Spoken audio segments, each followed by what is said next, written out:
2026ರ IPLನ league fight complete ಆಗಿದ್ದು ಈಗ knockout ಮ್ಯಾಚ್ಗಳ thriller start ಆಗಬೇಕಿದೆ. ನಂಬರ್ 1 ಹಾಗೆ ನಂಬರ್ 2 ನಲ್ಲಿರುವಂತಹ ಬೆಂಗಳೂರು ಹಾಗೆ ಗುಜರಾತ್ ತಂಡಗಳು ಮೇ 26 ಅಂದ್ರೆ ನಾಳೆ ಮುಖಾಮುಖಿ ಆದ್ರೆ ನಂಬರ್ 3 ಹಾಗೆ ನಂಬರ್ 4 ನಲ್ಲಿರುವಂತಹ ಹೈದರಾಬಾದ್ ಮತ್ತು ರಾಜಸ್ಥಾನ ತಂಡಗಳು ಮೇ 27ಕ್ಕೆ ಎಲಿಮಿನೇಟರ್ ಮ್ಯಾಚ್ ಅಲ್ಲಿ ಮುಖಾಮುಖಿ ಆಗ್ತಾರೆ. ಆಮೇಲೆ ಮೇ 29ಕ್ಕೆ ಕ್ವಾಲಿಫೈಯರ್ 2 ಹಾಗೆ ನೆಕ್ಸ್ಟ್ ಮೇ 31ಕ್ಕೆ ಫೈನಲ್ ಫೈಟ್. ಹೀಗಾಗಿ ಮುಂದಿನ ಒಂದೊಂದು ಪಂದ್ಯಗಳು ಕೂಡ 4 ತಂಡಗಳಿಗೆ ಡೂ ಆರ್ ಡೈ. ಗೆದ್ದವರು ಕಪ್ಗೆ ಹತ್ತಿರ ಆಗ್ತಾರೆ, ಸೋತವರು ಗಂಟು ಮುಟ್ಟೆ ಕಟ್ಟೋಕೆ ರೆಡಿ ಆಗ್ತಾರೆ. ಸೊ ಈ ಸಲ ಕಪ್ ಗೆಲ್ಲೋಕೆ ಯಾರು ಸ್ಟ್ರಾಂಗ್ ಇದ್ದಾರೆ? 4 ತಂಡಗಳ ಬಲಾಬಲ ಹೇಗಿದೆ? RCBಗೆ ಇರುವಂತ ಚಾಲೆಂಜ್ ಏನು? ಈ ಬಗ್ಗೆ ಹೇಳ್ತೇನೆ. ನಾನು ಶಾಂತ. ನೀವು ಸುದ್ಯಾನದ ಸಬ್ಸ್ಕ್ರೈಬರ್ ಆಗೋದಿಕ್ಕೆ ಮರಿಬೇಡಿ. ಪಾಯಿಂಟ್ಸ್ ಟೇಬಲ್ ನಲ್ಲಿ ಸದ್ಯ ಬೆಂಗಳೂರು, ಗುಜರಾತ್ ಹಾಗೆ ಹೈದರಾಬಾದ್ ತಂಡಗಳು ಈಕ್ವಲ್ ಪಾಯಿಂಟ್ಸ್ ಅನ್ನ ಪಡೆದು ಪ್ಲೇ ಆಫ್ಗೆ ಕ್ವಾಲಿಫೈ ಆಗಿರುವಂತದ್ದು. ಅದರಲ್ಲಿ 3 ತಂಡಗಳು ಕೂಡ 18 ಅಂಕಗಳನ್ನ ಪಡೆದಿದ್ರೆ ನೆಟ್ ರನ್ ರೇಟ್ ನಲ್ಲಿ ಬೆಂಗಳೂರು ಟಾಪ್ ನಲ್ಲಿದೆ. ಇನ್ನು 16 ಅಂಕ ಪಡೆದ ರಾಜಸ್ಥಾನ ತಂಡ 4ನೇ ಸ್ಥಾನದಲ್ಲಿ ಟಿಕೆಟ್ ಅನ್ನ ಪಡ್ಕೊಂಡಿದೆ. ಹಾಗೆ ನೋಡಿದ್ರೆ ಈ ಸೀಸನ್ ಅಲ್ಲಿ ಈ 4 ತಂಡಗಳು ಕೂಡ ಡೇಂಜರಸ್ ತಂಡಗಳೇ. ಬ್ಯಾಟಿಂಗ್, ಬೌಲಿಂಗ್ ಹೀಗೆ ಎಲ್ಲದರಲ್ಲೂ ಕೂಡ ಬೆಸ್ಟ್ ಎನ್ನುವಂತ ಕಾರಣಕ್ಕೆ ಇವತ್ತು ಟಾಪ್ ಪೊಸಿಷನ್ ಅಲ್ಲಿ ಇರುವಂತದ್ದು. ಅಟ್ ದಿ ಸೇಮ್ ಟೈಮ್ ವೀಕ್ನೆಸ್ಗಳು ಕೂಡ ಇದೆ. ಸೊ 4 ತಂಡಗಳ ಸ್ಟ್ರೆಂತ್ ಹಾಗೆ ವೀಕ್ನೆಸ್ ಹೇಗಿದೆ ಅನ್ನೋದನ್ನ ಒಂದೊಂದಾಗಿ ನೋಡ್ತಾ ಹೋಗೋಣ. ಮೊದಲನೇದಾಗಿ ನಮ್ಮ ರಾಯಲ್ ಚಾಲೆಂಜರ್ಸ್ ಬೆಂಗಳೂರು ಬಗ್ಗೆ ನೋಡೋಣ. ಅಂದ್ರೆ ರಾಯಲ್ ಚಾಲೆಂಜರ್ಸ್ ಈ ಸೀಸನ್ ಅಲ್ಲಿ ಜರ್ನಿ ಹೇಗಿದೆ, ಜೊತೆಗೆ ತಂಡದ ಪ್ಲಸ್ ಹಾಗೆ ಮೈನಸ್ ಏನೆಲ್ಲ ಅನ್ನೋದನ್ನ. ಪಾಯಿಂಟ್ಸ್ ಪಟ್ಟಿಯಲ್ಲಿ ನಂಬರ್ 1 ಸ್ಥಾನದಲ್ಲಿ ಲೀಗ್ ಅನ್ನ ಫಿನಿಶ್ ಮಾಡಿರೋದು ಕಾನ್ಫಿಡೆನ್ಸ್ ಅನ್ನ ಜಾಸ್ತಿ ಕೊಟ್ಟಿರುತ್ತೆ. ಎಸ್, ಈ ಸೀಸನ್ ಅಲ್ಲಿ ನಂಬರ್ 1 ಪೊಸಿಷನ್ ಅಲ್ಲಿ ಲೀಗ್ ಹಂತವನ್ನ ಕಂಪ್ಲೀಟ್ ಮಾಡಿರುವಂತ ತಂಡ ರಾಯಲ್ ಚಾಲೆಂಜರ್ಸ್ ಬೆಂಗಳೂರು. ಸೊ ಇದೊಂದು ಹೋಪ್ಸ್ ಜಾಸ್ತಿನೇ ಇರುತ್ತೆ, ಜೊತೆಗೆ ನೆಕ್ಸ್ಟ್ ಸುತ್ತಿಗೆ ಕಾನ್ಫಿಡೆನ್ಸ್ ಲೆವೆಲ್ ನ ಬೂಸ್ಟ್ ಮಾಡುತ್ತೆ. ಸೊ ನಾವು ನಂಬರ್ 1 ಪೊಸಿಷನ್ ಅಲ್ಲಿ ಇದ್ದೇವೆ ಅಂದಾಗ ಸೊ ಡಾಮಿನೇಟಿಂಗ್ ಮೈಂಡ್ ಸೆಟ್ ಅಂತೂ ಇದ್ದೇ ಇರುತ್ತೆ. ಸೊ ಇದು ಕಾನ್ಫಿಡೆನ್ಸ್ ಅನ್ನ ಜಾಸ್ತಿ ಮಾಡೋದ್ರಿಂದ RCBಯ ನೆಕ್ಸ್ಟ್ ಜರ್ನಿಗೆ ಇದು ಪ್ಲಸ್ ಪಾಯಿಂಟ್ ಆಗುತ್ತೆ. ಅಂಡ್ ಬ್ಯಾಟಿಂಗ್ ಹಾಗೆ ಬೌಲಿಂಗ್ ಸೂಪರ್ ಆಗಿರುವಂತದ್ದು, ಹಾಗೆ ಸೀಸನ್ ಅಲ್ಲಿ ಕನ್ಸಿಸ್ಟೆನ್ಸಿ ಪ್ರದರ್ಶನವನ್ನ ನೀಡಿರುವಂತದ್ದು. ಬೆಂಗಳೂರು ಈ ಸೀಸನ್ ಅಲ್ಲಿ ಬ್ಯಾಟಿಂಗ್ ನಲ್ಲೂ ಪ್ರೂವ್ ಮಾಡಿದ್ದಾರೆ, ಜೊತೆಗೆ ಬೌಲಿಂಗ್ ನಲ್ಲೂ ಪ್ರೂವ್ ಮಾಡಿದ್ದಾರೆ.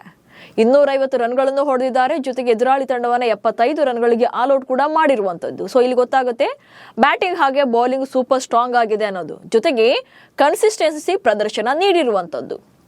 ಅಂತಂದ್ರೆ ಫಸ್ಟ್ ಹಾಫ್ ನಲ್ಲಿ ನಾವು ತುಂಬಾ ಪಂದ್ಯಗಳನ್ನ ಗೆದ್ವಿ ಅನ್ನೋ ಹಾಗಿಲ್ಲ, ಅಥವಾ ಸೆಕೆಂಡ್ ಹಾಫ್ ನಲ್ಲಿ ತುಂಬಾ ಪಂದ್ಯ ಸೋತ್ವಿ ಅನ್ನೋ ಹಾಗಿಲ್ಲ.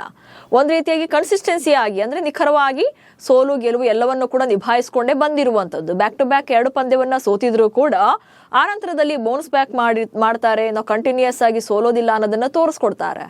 ಸೊ ಇದೇ ರೀತಿಯಾದಂತ ಪ್ರದರ್ಶನ ಈಗ ಬೆಂಗಳೂರು ತಂಡಕ್ಕೆ ಅಡ್ವಾಂಟೇಜ್ ಆಗುವಂತದ್ದು. ಎಸ್, ಒಂದು ಪಂದ್ಯದಲ್ಲಿ ಸೋತಾಗ ಬೌನ್ಸ್ ಬ್ಯಾಕ್ ಮಾಡೋದ್ರಿಂದ RCB ನೆಕ್ಸ್ಟ್ ಅದನ್ನೇ ಕಂಟಿನ್ಯೂ ಮಾಡಬೇಕಾಗತ್ತೆ. ಈಗಾಗಲೇ ಹೈದರಾಬಾದ್ ವಿರುದ್ಧದ ಮ್ಯಾಚ್ ಅಲ್ಲಿ ಸೋತಿದ್ರು ಕೂಡ ನೆಕ್ಸ್ಟ್ ಆ ಸೋಲನ್ನು ಒಪ್ಕೊಳ್ಳೋಕೆ ರೆಡಿ ಇರಲ್ಲ, ಯಾಕಂದ್ರೆ ಗೊತ್ತಿದೆ ಈ ಮುಂದಿನ ಪಂದ್ಯಗಳ ಇಂಪಾರ್ಟೆನ್ಸ್ ಏನು ಅನ್ನೋದು. ಅಂಡ್ ವಿರಾಟ್ ಕೊಹ್ಲಿ ಮತ್ತೊಮ್ಮೆ 500ಕ್ಕೂ ಹೆಚ್ಚು ರನ್ಗಳನ್ನ ಗಳಿಸಿ ಅಬ್ಬರವನ್ನ ಮಾಡ್ತಾ ಇರುವಂತದ್ದು. ಎಸ್, ಬೆಂಗಳೂರು ತಂಡಕ್ಕೆ ಡೇ 1 ಇಂದ ಬ್ಯಾಟಿಂಗ್ ಬ್ಯಾಕ್ ಬೋನ್ ಆಗಿ ನಿಲ್ಲುವಂಥದ್ದು, ಹಾಗೆ ಹೈಯೆಸ್ಟ್ ರನ್ ಸ್ಕೋರರ್ ಆಗಿರುವಂಥದ್ದು ಈ ಸೀಸನ್ ಅಲ್ಲೂ ಕೂಡ ವಿರಾಟ್ ಕೊಹ್ಲಿ 500+ ರನ್ಗಳನ್ನ ಕಲೆ ಹಾಕಿ ಬ್ಯಾಟಿಂಗ್ ನಲ್ಲೂ ಕೂಡ ಬ್ಯಾಕ್ ಬೋನ್ ಆಗಿ ಕಂಟಿನ್ಯೂ ಆಗ್ತಾ ಇರುವಂತದ್ದು. ಸೊ ಇದು ಕೂಡ ಪ್ಲಸ್ ಪಾಯಿಂಟ್ ಆಗುತ್ತೆ.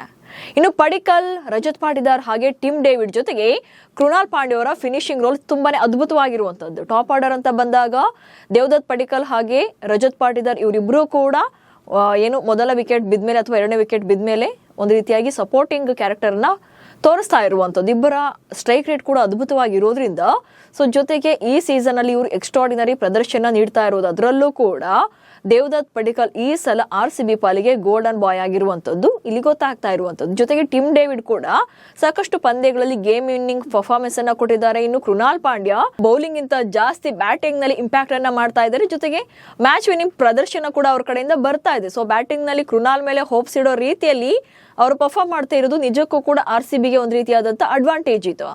ಇನ್ನು ಬೌಲಿಂಗ್ ಅಂತ ಬಂದಾಗ ಜೋಶ್ ಹೇಜಲ್ವುಡ್ ಹಾಗೆ ಭುವನೇಶ್ವರ್ ಕುಮಾರ್ ಪವರ್ ಪ್ಲೇ ಮತ್ತು ಡೆತ್ ಓವರ್ ನಲ್ಲಿ ಡಾಮಿನೇಷನ್ ಅನ್ನ ಮಾಡ್ತಾ ಇರುವಂತದ್ದು. ಎಸ್, ಅದರಲ್ಲೂ ಕೂಡ ಭುವನೇಶ್ವರ್ ಕುಮಾರ್ ಈ ಸೀಸನ್ ಅಲ್ಲಿ ತುಂಬಾನೇ ಡಿಫ್ರೆಂಟ್ ಕ್ಯಾರೆಕ್ಟರ್ ನ ಪ್ರೂವ್ ಮಾಡ್ತಿರುವಂತದ್ದು. ಹೈಯೆಸ್ಟ್ ವಿಕೆಟ್ ಟೇಕರ್ ಆಗಿ ಪರ್ಪಲ್ ಕ್ಯಾಪ್ ರೇಸ್ ನಲ್ಲಿ ನಂಬರ್ 1 ಸ್ಥಾನದಲ್ಲಿ ಇರುವಂತದ್ದು. ಸೊ ಇದು RCBಗೆ ಅತಿ ದೊಡ್ಡ ಶಕ್ತಿ ಆಗುತ್ತೆ ಬೌಲಿಂಗ್ ಅಂತ ಬಂದಾಗ. ಇನ್ನು ಮಿಡಲ್ ಆರ್ಡರ್ ನಲ್ಲಿ ರನ್ಸ್ ಬೇಕಾಗುತ್ತೆ. ಎಸ್, ಇದು RCB ವೀಕ್ನೆಸ್ ಅಥವಾ ಸ್ವಲ್ಪ ಎಲ್ಲಿ ಸ್ಟ್ರಗಲ್ ಮಾಡ್ತಾ ಇದ್ದಾರೆ ಅನ್ನೋದನ್ನ ನೋಡೋದಾದ್ರೆ ಮಿಡಲ್ ಆರ್ಡರ್ ನಲ್ಲಿ ಸ್ವಲ್ಪ ರನ್ಸ್ ಬೇಕು. ಜೊತೆಗೆ ಹೇಜಲ್ವುಡ್ ದುಬಾರಿ ಆಗ್ತಾ ಇರೋದು ಕೂಡ ಸ್ವಲ್ಪ ಕಡಿಮೆ ಆಗಬೇಕಿದೆ. ಎಸ್, ಮಿಡಲ್ ಆರ್ಡರ್ ನಲ್ಲಿ ಮೇನ್ಲಿ ಇಲ್ಲಿ ಏನಂತಂದ್ರೆ ರೊಮ್ಯಾರಿಯೋ ಶೆಫರ್ಡ್ ಹಾಗೆ ಜಿತೇಶ್ ಶರ್ಮಾ ಕಡೆಯಿಂದ ರನ್ಸ್ ಬಂದಿಲ್ಲ. ಸೊ ಇಬ್ಬರು ಬ್ಯಾಟರ್ಗಳು ಆಟಕ್ಕುಂಟು ಲೆಕ್ಕಕ್ಕಿಲ್ಲ ಅನ್ನುವಂತ ಆಗಿರುವಂತದ್ದು. ನಂಬರ್ 8 ವರೆಗೂ ಕೂಡ RCB ಬ್ಯಾಟಿಂಗ್ ಡೆಪ್ತ್ ಇದೆ ಅಂತ ಹೇಳಿ ಮಾತಾಡುವಾಗ ಇವರಿಬ್ರು ಇಲ್ಲದೆ ಇರೋದ್ರಿಂದ, ಅಂದ್ರೆ ಇವರಿಬ್ರು ಕನ್ಸಿಸ್ಟೆನ್ಸಿ ಪ್ರದರ್ಶನ ನೀಡದೇ ಇರೋದ್ರಿಂದ ಸೊ ನಂಬರ್ 6 ವರೆಗೂ ಮಾತ್ರ ಬ್ಯಾಟಿಂಗ್ ಅನ್ನ ನಂಬಿಕೊಂಡು ಕೂರುವಂತ ಹಂತಕ್ಕೆ ಬರುವಂತಾಗಿದೆ. ಸೊ ಇವರಿಬ್ರು ಕೂಡ ರನ್ಸ್ ಅಲ್ಲಿ ಕೂಡ ಇಂಪ್ರೂವ್ ಆಗಬೇಕಿದೆ. ಜೊತೆಗೆ ಹೇಜಲ್ವುಡ್ ಲಾಸ್ಟ್ ಸೀಸನ್ ಅಲ್ಲಿ ಹೇಜಲ್ ಗಾಡ್ ಆಗಿದ್ರು, ಬಟ್ ಈ ಸಲ ಎಕ್ಸ್ಪೆನ್ಸಿವ್ ಆಗ್ತಾ ಇದ್ದು ಸೊ ಮುಂದಿನ ಪಂದ್ಯಗಳಿಗೆ ಅದನ್ನ ತಿದ್ದುಕೊಳ್ಬೇಕಾಗುತ್ತೆ.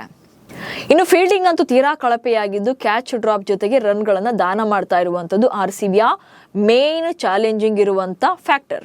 ಎಸ್, RCB ಫೀಲ್ಡಿಂಗ್ ನಲ್ಲಿ ತುಂಬಾ ಚೆನ್ನಾಗಿದೆ. ಎಸ್, ವಿರಾಟ್ ಕೊಹ್ಲಿ ಅವರು ಅದ್ಭುತವಾಗಿ ಫೀಲ್ಡಿಂಗ್ ಅನ್ನ ಮಾಡ್ತಾರೆ, ಫೀಲ್ಡ್ ಶಾಟ್ ಎಕ್ಸ್ಟ್ರಾರ್ಡಿನರಿ ಕ್ಯಾಚ್ ಗಳನ್ನ ಹಿಡಿತಾರೆ, ಓಕೆ.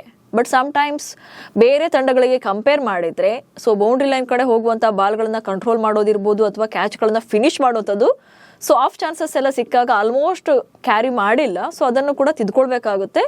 ಮೇನ್ಲಿ ಇಲ್ಲಿ ಫೀಲ್ಡಿಂಗ್ ಅನ್ನ ಇಂಪ್ರೂವ್ ಆಗಲೇಬೇಕಿದೆ.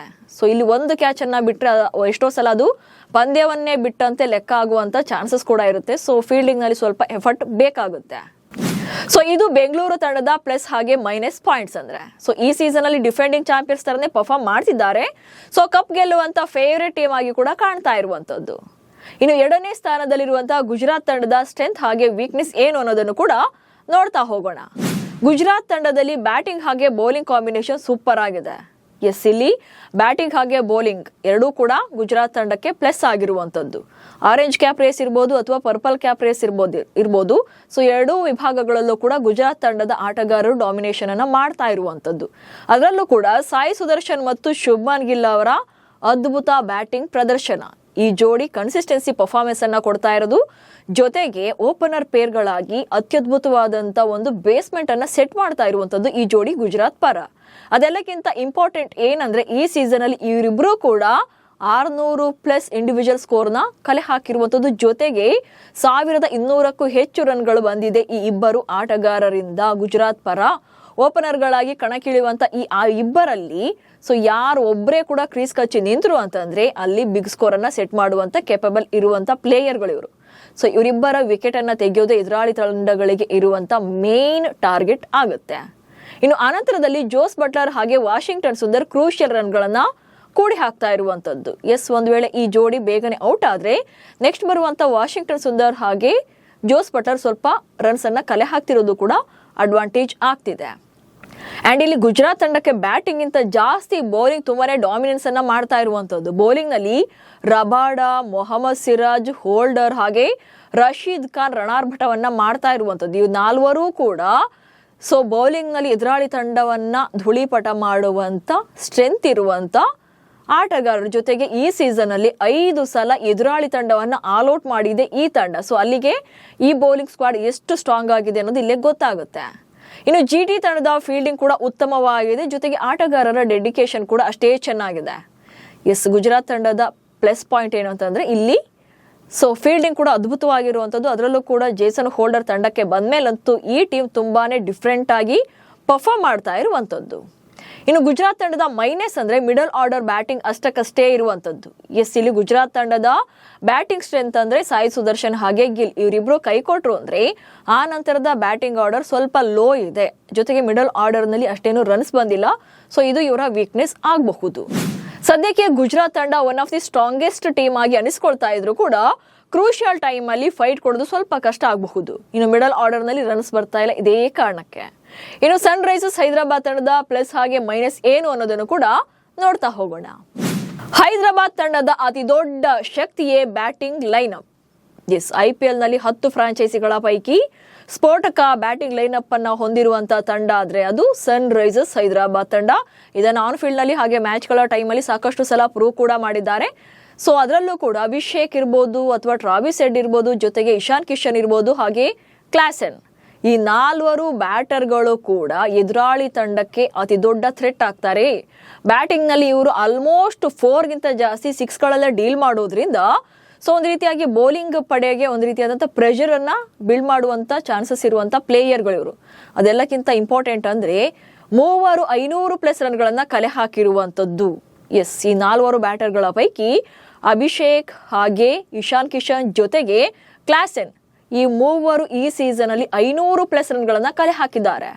ಸೊ IPL ಇತಿಹಾಸದಲ್ಲಿ ತಂಡವೊಂದರ ಪರ 3 ಆಟಗಾರರು 500+ ರನ್ಗಳನ್ನ ಕಲೆ ಹಾಕಿರೋದು ಫಾರ್ ದಿ ಫಸ್ಟ್ ಟೈಮ್. ಇದು ಹೈದರಾಬಾದ್ ತಂಡದ ಪರ. ಸೊ ಇಲ್ಲೇ ಗೊತ್ತಾಗುತ್ತೆ ಇವರ ಬ್ಯಾಟಿಂಗ್ ಎಷ್ಟು ಸ್ಟ್ರಾಂಗ್ ಇದೆ ಅನ್ನೋದು. ಅಂಡ್ 250+ ರನ್ಗಳನ್ನ ದಾಖಲು ಮಾಡುವಲ್ಲಿ ಸಾಧನೆಯನ್ನ ಮಾಡಿದ್ದಾರೆ. ಜೊತೆಗೆ 6 ಸಲ ನಂಬರ್ಸ್ ಅನ್ನ ಸೆಟ್ ಮಾಡಿರುವಂತದ್ದು. ಅಂದ್ರೆ IPL ಇತಿಹಾಸದಲ್ಲಿ ಯಾವುದಾದ್ರೂ ಒಂದು ತಂಡ 250+ ರನ್ಗಳನ್ನ ದಾಖಲು ಮಾಡುವಲ್ಲಿ ಸಾಧನೆಯನ್ನ ಮಾಡಿದೆ ಅಂದ್ರೆ ಇದೇ ತಂಡ 6 ಸಲ ಈ ಸಾಧನೆಯನ್ನ ಮಾಡಿರುವಂತದ್ದು. ಜೊತೆಗೆ ಬೌಲಿಂಗ್ ಕೂಡ ಈ ಸಲ ತುಂಬಾ ಚೆನ್ನಾಗಿದೆ. ಅದರಲ್ಲೂ ಕೂಡ ಯಂಗ್ಸ್ಟರ್ಗಳಾದ ಸಕೀಬ್ ಹುಸೇನ್ ಹಾಗೆ ಇಶಾನ್ ಮಲಿಂಗ ಅವರ ಅದ್ಭುತವಾದಂತಹ ಬೌಲಿಂಗ್. ಸೊ ಅದರಲ್ಲೂ ಕೂಡ ಸಕೀಬ್ ಹುಸೇನ್ ಅವರ ಸ್ಲೋವರ್ ಬಾಲ್ಗಳು ಎಂಥದ್ದೇ ಬ್ಯಾಟರ್ನು ಕೂಡ ಪೆವಿಲಿಯನ್ ಗಟ್ಟುವಂತ ಶಕ್ತಿಯನ್ನ ಹೊಂದಿರುವಂತದ್ದು. ಸೊ ಬೌಲಿಂಗ್ ಕೂಡ ಚೆನ್ನಾಗಿದೆ ಸನ್ ರೈಸರ್ಸ್ ಹೈದರಾಬಾದ್ ತಂಡದ್ದು. ಸ್ಲೋವರ್ ರನ್ ಎಸೆತಗಳ ಮೂಲಕ ಎದುರಾಳಿ ಪಡೆಯ ವಿಕೆಟ್ಸ್ ಅನ್ನ ಭೇಟಿಯಾಡ್ತಿರುವಂತದ್ದು. ಎಸ್, ಹೈದರಾಬಾದ್ ತಂಡ ಬರೀ ಬ್ಯಾಟಿಂಗ್ ಅಷ್ಟೇ ಅಲ್ಲ, ಬೌಲಿಂಗ್ ಕೂಡ ತುಂಬಾ ಚೆನ್ನಾಗಿ ಕಾಣಿಸಿದೆ. ಅದರಲ್ಲೂ ಕೂಡ ಸೆಕೆಂಡ್ ಹಾಫ್ ನಲ್ಲಿ ಒಂಥರ ಡಿಫ್ರೆಂಟ್ ಆಗಿ ಬೇಟೆಯಾಡ್ತಾ ಇರುವಂತದ್ದು ಇಲ್ಲಿ ಕ್ಲಿಯರ್ ಆಗಿ ಗೊತ್ತಾಗ್ತಾ ಇದೆ. ಕೆಲವೊಮ್ಮೆ ಬ್ಯಾಟಿಂಗ್ ನಲ್ಲಿ ಕಂಪ್ಲೀಟ್ ಫೇಲ್ಯೂರ್ ಆಗುವಂತ ಪ್ಲೇಯರ್ಗಳು. ಎಸ್, ಹೈದರಾಬಾದ್ ತಂಡದ ಸ್ಟ್ರೆಂತ್ ಇದೆ, ಮೈನಸ್ಸು ಇದೆ. ಬ್ಯಾಟಿಂಗ್ ಏನು ಸ್ಟ್ರೆಂತ್ ಅಂತ ಹೇಳ್ತೀವಲ್ಲ, ಅದೇ ಬ್ಯಾಟರ್ಗಳು ಕೆಲವೊಮ್ಮೆ ಪೆವಿಲಿಯನ್ ಪರೇಡ್ ಅನ್ನ ನಡೆಸುವಂತದ್ದು. ಸೊ ಈ ಟಾಪ್ 4 ಬ್ಯಾಟರ್ಗಳು ಔಟ್ ಆದ್ರೂ ಬೇಗನೆ ಅಂತಂದ್ರೆ ಆನಂತರದಲ್ಲಿ ಬರುವಂತ ಬ್ಯಾಟಿಂಗ್ ಸ್ಕೋರ್ ಅಷ್ಟು ಚೆನ್ನಾಗಿಲ್ಲ. ಸೊ ಒಂದು ರೀತಿಯಾಗಿ ಟಾಪ್ 4 ಬ್ಯಾಟರ್ಗಳ ಮೇಲೆ ಡಿಪೆಂಡ್ ಆಗಿರುವಂತದ್ದು ಹೈದರಾಬಾದ್ ತಂಡ, ಅದು ಕ್ಲಿಯರ್ ಆಗಿ ಗೊತ್ತಾಗ್ತಾ ಇದೆ. ಸೊ ಇಲ್ಲಿ ಹೈದರಾಬಾದ್ ತಂಡಕ್ಕೆ ಅವರ ಬ್ಯಾಟಿಂಗ್ ವಿಭಾಗವೇ ಪ್ಲಸ್, ಹಾಗೆ ಅವರ ಮೈನಸ್ ಆಗಿರುವಂತದ್ದು. ಹೊಡೆದ್ರೆ 200+ ರನ್ಸ್, ಔಟ್ ಆದ್ರೆ ಪೆವಿಲಿಯನ್ ಪರೇಡ್ ಇರುತ್ತೆ. ಇನ್ನು ಲಾಸ್ಟ್ ಮೂಮೆಂಟ್ ನಲ್ಲಿ ಟಾಪ್ 4 ಟಿಕೆಟ್ ಅನ್ನ ಗಿಟ್ಟಿಸಿಕೊಂಡಿರುವಂತ ರಾಜಸ್ಥಾನದ ಸಿಚುಯೇಷನ್ ಹೇಗಿದೆ ಅನ್ನೋದನ್ನು ಕೂಡ ನೋಡ್ತಾ ಹೋಗೋಣ. ಯಶಸ್ವಿ ಜೈಸ್ವಾಲ್ ಹಾಗೆ ವೈಭವ್ ಸೂರ್ಯವಂಶಿ ಅವರ ಜೊತೆಯಾಟ ರಾಜಸ್ಥಾನ ತಂಡದ ಮೇನ್ ಸ್ಟ್ರೆಂತ್. ಇಬ್ರು ಕೂಡ ಯಂಗ್ಸ್ಟರ್ಗಳು, ಹಾಗೆ IPL ನಲ್ಲಿ ಈ ಸೀಸನ್ ನ ಅತಿ ಕಿರಿಯ ಜೋಡಿ ಇದು. ಈ ಜೋಡಿ ಒಂದ್ಸಲ ಕ್ರೀಸ್ ಕಚ್ಚಿ ನಿಂತರು ಅಂತಂದ್ರೆ ಇವರನ್ನ ಕಟ್ಟಿ ಹಾಕೋಕೆ ಯಾರಿಂದಲೂ ಕೂಡ ಸಾಧ್ಯನೇ ಇಲ್ಲ. ಅದರಲ್ಲೂ ಕೂಡ ವೈಭವ್ ಸೂರ್ಯವಂಶಿ ಸೂರ್ಯನಷ್ಟೇ ಸುಡುವಷ್ಟು ಶಕ್ತಿ ಇವ್ರಿಗಿದೆ. ಒಂದ್ಸಲ ಇವರು ಬೌಂಡ್ರಿಯನ್ನ ಕಚ್ಚಿ ನಿಂತ್ರೆ 4ಗಳಿಗಿಂತ ಜಾಸ್ತಿ ವೈಭವ್ 6ಗಳಲ್ಲೇ ಡೀಲ್ ಮಾಡುವಂಥದ್ದು. ಸೊ ಈ ತಂಡದ ಸ್ಟ್ರೆಂತ್ ಅಂದ್ರೆ ಇವರಿಬ್ಬರ ಬ್ಯಾಟಿಂಗ್ ಪ್ರದರ್ಶನವೇ ಇವತ್ತು ರಾಜಸ್ಥಾನ ರಾಯಲ್ಸ್ ತಂಡವನ್ನ ಪ್ಲೇ ಆಫ್ ವರ್ಗೂ ಕೂಡ ಕರ್ಕೊಂಡು ಬಂದಿರೋಕೆ ಕಾರಣವಾಗಿರುವಂತದ್ದು. ಇನ್ನು ಬಿಗ್ ಟಾರ್ಗೆಟ್ ಸೆಟ್ ಮಾಡುವಂತದ್ದು ಅಥವಾ ಚೇಸಿಂಗ್ ನಲ್ಲಿ ರಾಜಸ್ಥಾನದ ಪ್ರದರ್ಶನ ಚೆನ್ನಾಗಿದೆ. ಓಪನಿಂಗ್ ಜೋಡಿಯ ಇದೇ ಸ್ಫೋಟಕ ಇನ್ನಿಂಗ್ಸ್ ಮೂಲಕವೇ ಬಿಗ್ ಟಾರ್ಗೆಟ್ ಅನ್ನ ಸೆಟ್ ಮಾಡಬಹುದು. ಜೊತೆಗೆ ಚೇಸಿಂಗ್ ಮಾಡುವಂತ ಕೆಪಾಸಿಟಿ ಕೂಡ ರಾಜಸ್ಥಾನ ತಂಡಕ್ಕೆ ಇದೆ.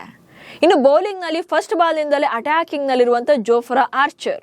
ಎಸ್, ಬೌಲಿಂಗ್ ಅಂತ ಬಂದಾಗ್ಲೂ ಕೂಡ ಅಲ್ಲಿ ಎಕ್ಸ್ಪೀರಿಯನ್ಸ್ ಬೌಲರ್ಗಳ ದಂಡೆ ಇದೆ ರಾಜಸ್ಥಾನದಲ್ಲೂ ಕೂಡ. ಅದರಲ್ಲೂ ಕೂಡ ಜೋಫ್ರಾ ಆರ್ಚರ್ ಅಂತೂ one of the best player ಆಗಿರುವಂತದ್ದು ರಾಜಸ್ಥಾನಕ್ಕೆ. ಅಂಡ್ ಆಕ್ಚುಲಿ ಜೋಫ್ರಾ ಆರ್ಚರ್ ಅವರ ಅದ್ಭುತ ಆಲ್ರೌಂಡ್ ಪ್ರದರ್ಶನವೇ ಇವರು ಮುಂಬೈ ಇಂಡಿಯನ್ಸ್ ವಿರುದ್ಧದ ಮ್ಯಾಚ್ ಅಲ್ಲಿ ಗೆದ್ದು ಪ್ಲೇ ಆಫ್ ಟಿಕೆಟ್ ಅನ್ನ ಗಿಟ್ಟಿಸಿಕೊಳ್ಳೋಕೆ ಸಾಧ್ಯವಾಗಿದ್ದು. ಬ್ಯಾಟಿಂಗ್ ಹಾಗೆ ಬೌಲಿಂಗ್ ಎರಡರಲ್ಲೂ ಕೂಡ ಜೋಫ್ರಾ ಅವರ ಆಟವೇ ಪ್ಲೇ ಆಫ್ಗೆ ಜೀವವನ್ನ ತಂದಿದ್ದು. ಸೊ ಇಂಥ ಆಟಗಾರ, ಅದರಲ್ಲೂ ಕೂಡ ಫಸ್ಟ್ ಬಾಲ್ ನಲ್ಲೇ ಈ ಸೀಸನ್ ಅಲ್ಲಿ ಸಾಕಷ್ಟು ವಿಕೆಟ್ ಗಳನ್ನ ತೆಗೆದಿದ್ದಾರೆ. ಜೊತೆಗೆ ಕ್ರೂಷಿಯಲ್ ಟೈಮ್ ಅಲ್ಲಿ ರನ್ ಗಳನ್ನ ಕೊಡಲ್ಲ. ಡಾಟ್ ಬಾಲ್ಸ್ ಇರೋದು ಕೂಡ ಇದೇ ಜೋಫ್ರಾ ಕಡೆಯಿಂದಲೂ ಕೂಡ ಸಾಕಷ್ಟು ಇದೆ ರಾಜಸ್ಥಾನ ಪರ. ಹೀಗಾಗಿ ಜೋಫ್ರಾ ಇರೋದು ರಾಜಸ್ಥಾನದ ಪ್ಲಸ್ ಪಾಯಿಂಟ್. ಜೊತೆಗೆ ರವೀಂದ್ರ ಜಡೇಜರ್ ಅಂತ ಅನುಭವಿ ಆಟಗಾರನ ಜೊತೆಗೆ ಯಶ್ ಪುಂಜ ಅವರ ಬೌಲಿಂಗ್ ಕೂಡ ತುಂಬಾ ಚೆನ್ನಾಗಿದೆ.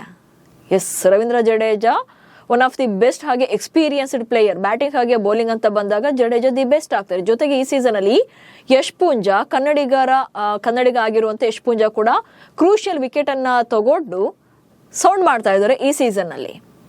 ಇನ್ನು ವೀಕ್ನೆಸ್ ಅಂತ ನೋಡಿದ್ರೆ ಓಪನರ್ ಜೋಡಿ ಮೇಲೆಯೇ ಬ್ಯಾಟಿಂಗ್ ಡಿಪೆಂಡ್ ಆಗಿರುವಂತದ್ದು.